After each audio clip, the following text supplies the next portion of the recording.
Good evening, and welcome to tonight's talk show. We have a lot of interesting topics to talk about that I hope you all find fascinating and can even relate to them on a personal level.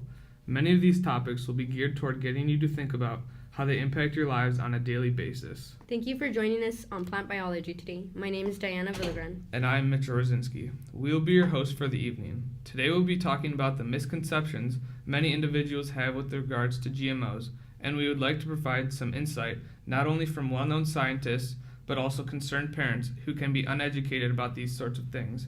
If you do not know what GMOs are, then you are in for a surprise as to how important they can be for the production of food. That will further be discussed by some of our special guests we have on tonight's show. Our goal for this show is to be able to provide people with clear explanations on the topic and clarify what kinds of impacts GMOs have on us. So today on the show, we have a couple of well-known scientists, Anthony Barish and Hunter Paul. Mr. Barish, could you give us a little more detail on what GMOs exactly are? First off, I would like to thank you for having me. With that being said, I think it would be appropriate to start off with the definition of what a GMO actually is. It is important to know what a GMO is before we talk about it.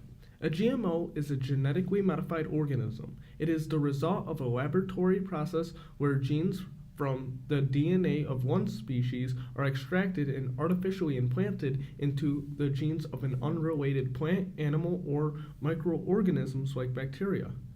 Genetic modification allows plants to deter predators like insects, grow in environments that would originally be too harsh for them, grow much more quickly along with bigger yields, and for food crops, genetic modification allows them to grow better tasting and looking food that also lasts longer. Now that we have a good understanding of what GMOs are provided by Mr. Barish, let's introduce our other special guests joining us today on the show, Stacy and Andrew.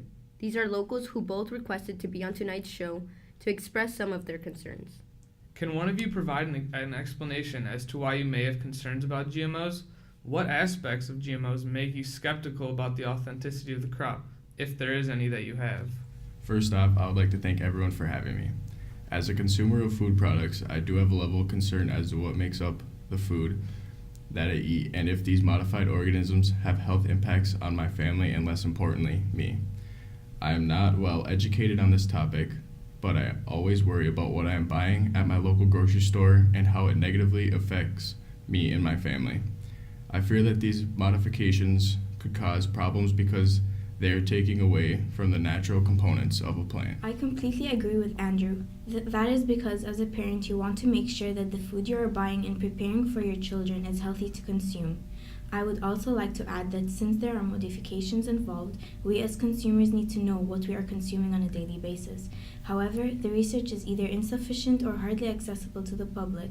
This lack of communication sparks my doubt and confusion. I believe both Mr. Andrew and Ms. Stacy make valid points. I am sure there are other concerned parents, and it would be reasonable to ask someone with greater understanding of GMOs. So today on the show, we also have Mr. Paul, who is a well-known scientist in the field of GMOs. Mr. Paul, what do you have to say in regards to their concerns? Yeah, thank you for having me today. That's a very good question that many people have. You should have no concern, however, since the FDA has passed GMOs as safe for consumption first and foremost. But if you need any more reassurance, some studies were done on rats and their diets. So 2 groups of rats were given different diets, one GMO and one non-GMO. The rats were fed nearly 7,000 times more GMO or non-GMO food than a human would normally eat, and still no harmful effects were found. There were no mutations of the DNA, no fertility defects, no effects on the offspring or nothing.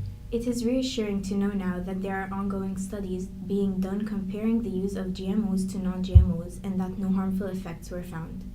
Okay, it is relieving to know that the food I am giving to my children has been tested as a safe product.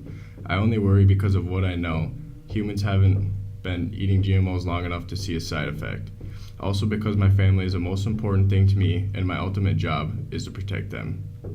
Do you mind if I ask Dr. Paul or Dr. Barash a question? Of course you can. That's why they're here, to answer any question that you may have. I'm listening. And so am I. What are some of the benefits of genetically modifying these organisms, specifically the crops we grow for food consumption?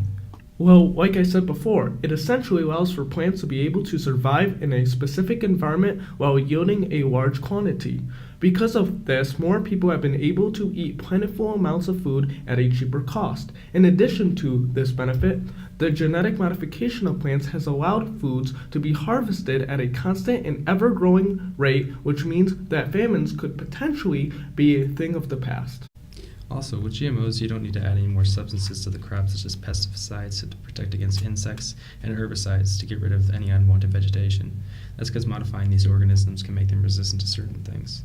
You can also notice a decrease in maintenance and farming methods with GMOs. They also allow for more crops to go on a smaller piece of land. As mentioned earlier, these crops are engineered to fight diseases and viruses, so we can continue to grow them in higher quantities. GMOs also help your food not to go to waste. So, for example, after cutting an apple, GMOs help the apple stay fresher for longer periods of time before it starts to turn brown.